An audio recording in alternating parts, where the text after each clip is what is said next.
When the sun comes up over Pompeii this morning, there is zero panic.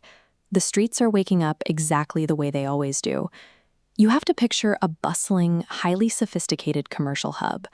Roughly 20,000 people live here, trading goods and running businesses in a remarkably dense urban center. These citizens hold a massive amount of wealth, and they spend it on their homes. Looking at the deep crimson walls and intricate frescoes surviving today, you can see how vibrant and culturally advanced their everyday living spaces really are. They even have conveniences that feel entirely modern. This is a thermopolium. Those circular jars set into the stone counter held hot food and drinks, functioning exactly like a modern fast food drive-thru. They go out to eat, decorate their homes, and run their shops. That total normalcy makes this morning so devastating. They are living a modern life, completely unaware that they are hours away from losing it. The massive peak casting a shadow over the city is Mount Vesuvius. To the Romans living below, it is just a large, fertile mountain. In fact, they don't even have a word for volcano. But by midday, strange things start happening. Wells suddenly go dry, and domestic animals grow unusually agitated in the streets. This cross-section shows what is happening miles beneath the surface. Deep underground, extreme pressure forces a massive chamber of magma upward, fracturing the bedrock. As that rock snaps, shockwaves push upward, rattling the streets of Pompeii with minor tremors. The region is prone to minor earthquakes, so citizens simply brush off the shaking. Instead of evacuating, they go back to work. At 1 p.m., time runs out. The pressure breaches the surface and violently blows the top off the mountain, ripping the sky open. The explosion is so powerful that it launches a massive column of pulverized rock and superheated gas 20 miles straight up into the stratosphere. Millions of tons of that material immediately begin raining back down. The ash cloud completely blocks out the sun and plunges the city into pitch-black night in the middle of the afternoon. For hours, a relentless, suffocating storm of volcanic debris and pumice stones falls from the sky, rapidly burying the cobblestones. The pumice acts like thousands of tiny, heavy stones. As it piles up, the flat Roman roofs simply cannot handle the weight, and they begin to cave in. With zero visibility outside and heavy rocks falling from above, running away becomes almost entirely impossible. Families are forced to huddle inside their crumbling houses and wait.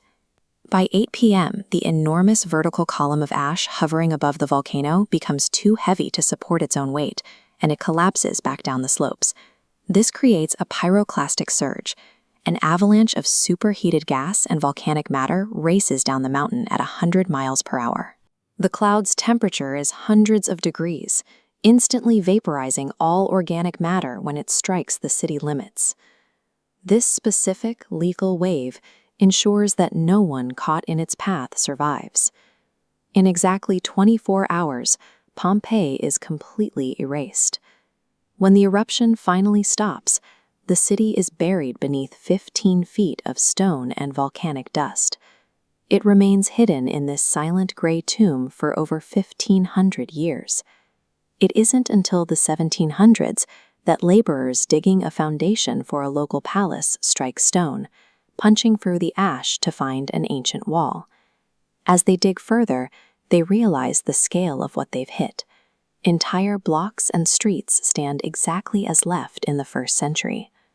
Excavations have revealed artifacts that should have rotted away centuries ago, including jewelry, woven baskets, and even a carbonized loaf of ancient Roman bread. The immense volume of ash created a perfect airtight seal, protecting the city from moisture, decay, and looters for millennia. Looking at this diagram of the ash layers, archaeologists found strange pockets of empty space, hollow voids left after bodies decomposed. They developed a solution. By pouring liquid plaster into these spaces, they recreated the exact forms of people trapped inside. This process captures the physical reality of the disaster. We see the final, desperate postures of individuals, capturing exactly how they tried to shield themselves or their children. That painstaking work didn't stop in the 18th century. Excavations continue today, with modern archaeological teams unearthing new artifacts and stories from the pumice. Millions of tourists now walk freely through the Pompeii Forum under a bright, sunny sky. a stark contrast to the darkness that consumed its builders. Pompeii remains history's most singular time capsule, a city caught in mid-motion, preserving the sudden collision between an ordinary Roman morning and the overwhelming power of the earth.